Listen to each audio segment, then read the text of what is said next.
nung iba dahil po dun sa bilang nung kanyang mga dahon. Kasi tingnan natin ha, bunutin natin at ayan, makikita nyo na mayroon gawing water plants ano. Ang ganda ng kulay. Paano magpadami ng umbrella plants? Yan po yung ating topic sa araw na ito. Hello everyone, this is Hermes Zunao of Mini Dino Park and Echo Garden and welcome back sa ating YouTube channel. And for today's video, propagation day na naman tayo ngayon at isang halaman na naman po yung itatampok natin. Pamilyar ba kayo sa halamang ito? I'm sure yung iba sa inyo meron na po nito, no? Pero ito kasi common lang na makikita sa ating mga garden. Baka meron kayo nito. Makikita nyo na at malalaman sa ating pagbalik. Kaya kung ready na kayo mga ka-MDP, tutok lang po.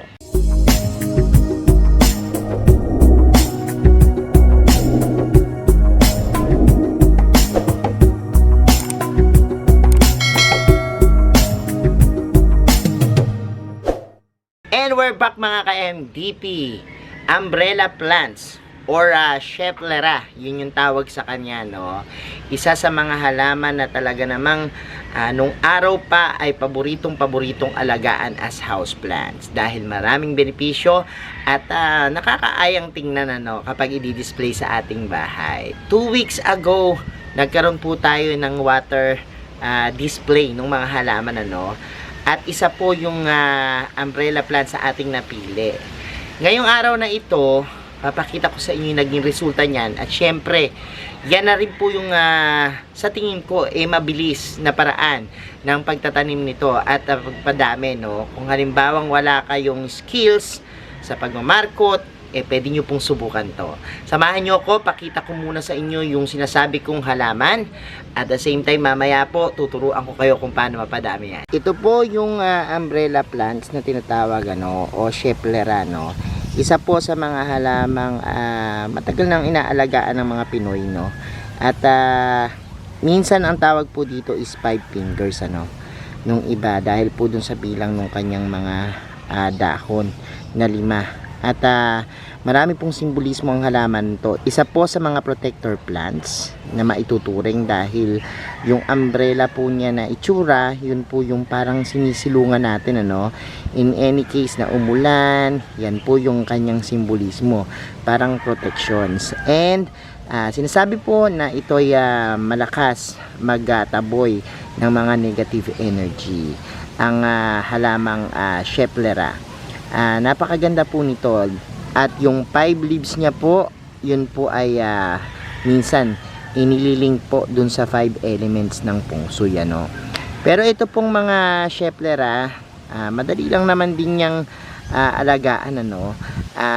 When it come to light conditions, hindi niya po kailangan ng sobra-sobra. Nakakatagal po ito dun sa bright area lamang, ano, bright shaded na area. At ito po kapag tutubigan, kailangan tuyo na yung lupa, ano, bago nyo tubigan. Yan po yung pag-aalaga sa kanya. Napaparami po siya sa pamagitan po ng pagmamarkot, ano, o yung yan, tab-tab ng kanyang mga stem, tapos babalutan po, no. Pero kung wala kayong skills sa pagmamarkot, maaari nyo pa rin siyang mapadami sa pamagitan po nung ituturo kong method, no. At yan po, tingnan natin yung aking ginawang experiment dun sa kanyang mga stems, ano. At yan, nagkaroon po siya ng ugat at mamaya papakita ko na po sa inyo. So punta tayo dito sa aking experiment area. Before kasi talagang sa lupa ko lang tinatanim, pero 2 weeks ago nagkaroon tayo ng pagtatry na ito'y gawing water plants, ano. At hindi naman tayo nabigo, ano, sa paggawa nitong as water plants dahil maganda naman po siya as water plants talaga. Kaya lang napansin ko talaga na naging successful siya. Kasi tingnan natin ha, bunutin natin at ayan, makikita nyo na mayroon na po siyang ugat, no? Nagkaroon na siya ng ugat. Itong isa patubo pa lang.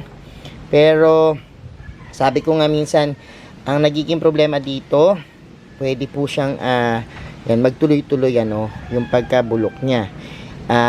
Kapag ganyan po, hindi effective yan for propagations. At ito pong isa natin, tingnan natin ano, kasi meron dito ako napansin na may dilaw-dilaw din ano. Yan, pero okay pa naman siya. Wag lang matutuyuan ano, kasi may times po kasi na kapag halimbawa matagal na sa ating naka water plants, di natin napapansin na nawawala na yung tubig, no?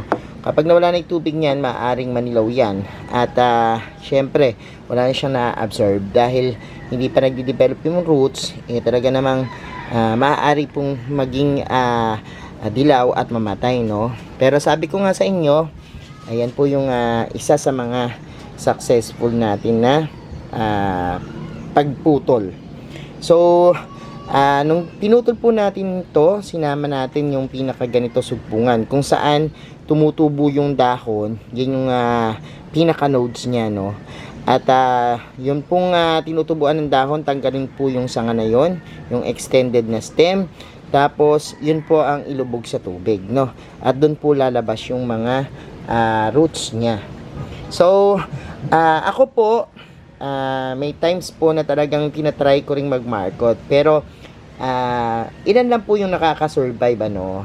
Pero sa tingin ko, kung wala kayong skill sa pagmamarkot, maaari nyo pong subukan po itong ating way ng pagpapropagate na ito sa pamamagitan ng pagpapaugat sa tubig and then paglilipat po sa soil. So ngayon po, ita-transfer ko na itong ating inugatan na umbrella plants o Schefflera, no, dito sa ating hinandang potting mix. Ano ba itong potting mix natin? Compost lang po. Hindi po maarte sa lupa itong ating halamang ito.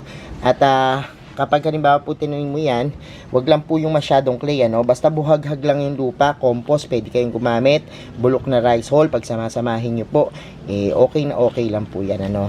So, ilulubog natin kasi ito pwede pang dumami yung ugat niya, pero ito okay na. Magiging successful na yan at magtutuloy-tuloy, ano? Kasi nakapag encourage na siya ng roots, no?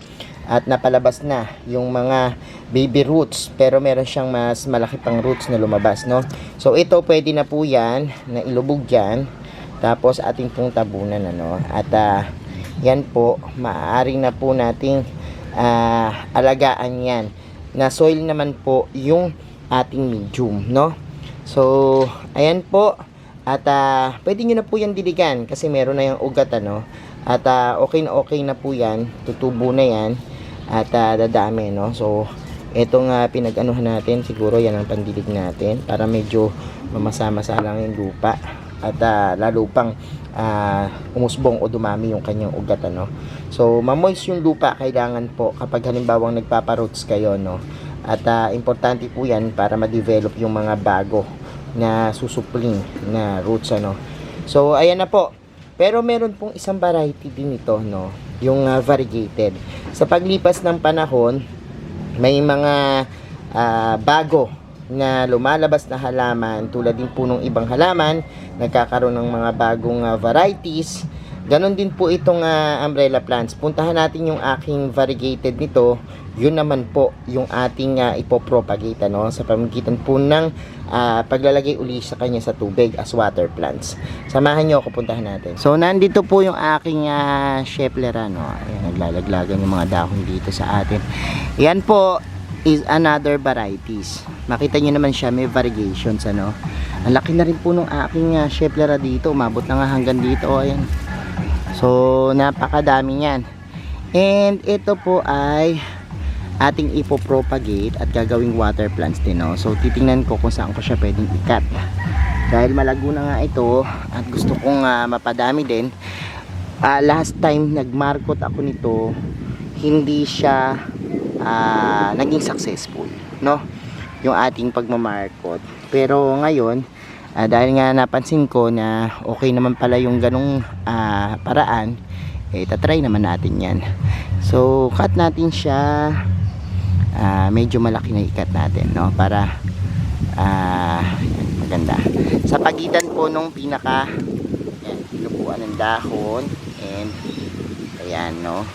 So yan po yung ating kinat na Schefflera. Medyo mayabong siya, no. Parang ang gandang gawing water plants, ano. Ang ganda ng kulay, no?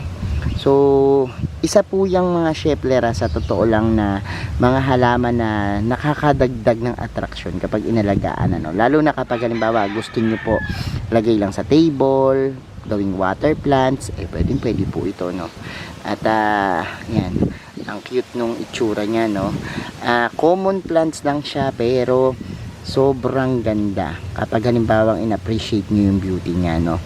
Tara, samahan nyo ako at punta na tayo sa ating working area. Nakuha ko na tong ating halaman na ipopropagate at pakita ko sa inyo. So ayun, nakabalik na tayo and ito na yung ating ipopropagate, ano. Ano ba gagawin natin? Ito po yung method na ginawa ko, no, bago ko na-achieve yung pagpapaugat dito. Napakadali lang naman. Yung pinaka pinagputulan po, bibilang po kayo ng dalawang dahon na tatanggalin. Stem, yung extended na stem, ano. Yan, tatanggalin nyo po yan. Yan, pwede nyo pong baliin lang o pwede nyo naman guntingin, pero baliin nyo na lang. Ganyan lang naman pagtanggal nyan, o binabali lang. So madali lang naman. And ayan, nakita nyo, yun yung pinaka nodes nya, no. Yan, isa tsaka dalawa. Para safe kayo, dalawa yung gawin nyo, no. Isa, dalawa, para kung dito tubuan ng ugat or ito hindi maging successful, ito namang isa, yun yung magiging successful.